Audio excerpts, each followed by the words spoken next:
I feel nauseous, believe me. Never had โอเคสบายดีทุกคนมื้อนี้เราจะมาสาธิตวิธีการเติมเงินเข้าในระบบ Chain Option หรือว่าวิธีการโอนเหรียญจาก Binance เข้าไปหาแพลตฟอร์ม Chain Option ซึ่งวิธีการเติมเงินเข้าก่อนอื่นเราก็ไปที่ระบบของ Chain Option ซะก่อนเพื่อทำการcopy ที่อยู่กระเป๋าเนาะแล้วให้ทุกคนกดไปที่3ขีดเบื้องซ้ายมือเนาะแล้วจะมีคำว่ากระเป๋าเงินเนาะกระเป๋าเงินกดเข้าไปเลยหลังจากนั้นกดไปที่deposit เนาะ deposit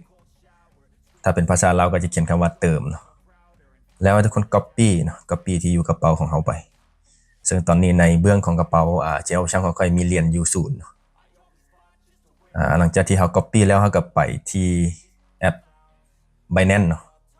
ก็คือมื้อนี้เราสิเติมจาก Binance เข้าไปหากระเป๋าสิโอนจาก Binance เข้าไปหากระเป๋า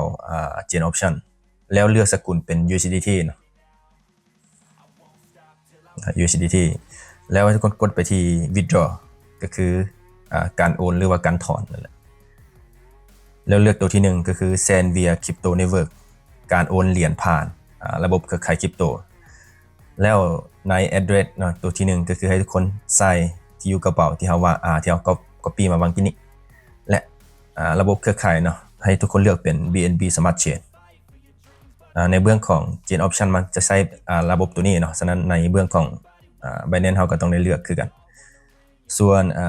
withdraw amount ก็เราใส่เป็นจำนวนเงินที่เราต้องการถอนไปหรือว่าโอนไปหาซึ่งวันนี้ค่อยสิลองโอนเป็น100 USDT หลังจากนั้นเราก็กด withdraw แล้วกด confirm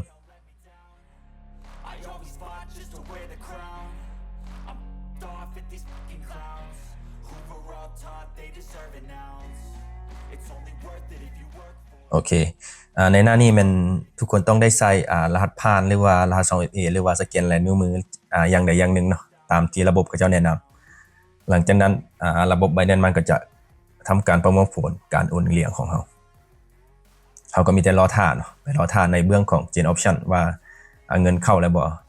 โอเคตอนนี้เงินก็ได้เข้ามาแล้วเนาะ100เหรียญที่เราโอนมาจาก Binance เมื่อกี้นี้หรือว่าเราได้เติมเนาะเติม100เหรียญเข้ามาแล้วก็ในGmail ของ Chain Option มันก็จะเตือนว่าเราได้เติมเงินเข้า100เหรียญโอเคนะคลิปนี้ก็จะประมาณนี้นะวิธีการเติมเงินเข้าในกระเป๋าChain Option หรือว่าวิธีการโอนเหรียญจาก Binance เข้ามาหากระเป๋าChain Option ขอบใจทุกคนที่เข้ามารับชมและแสดงความคิดเห็น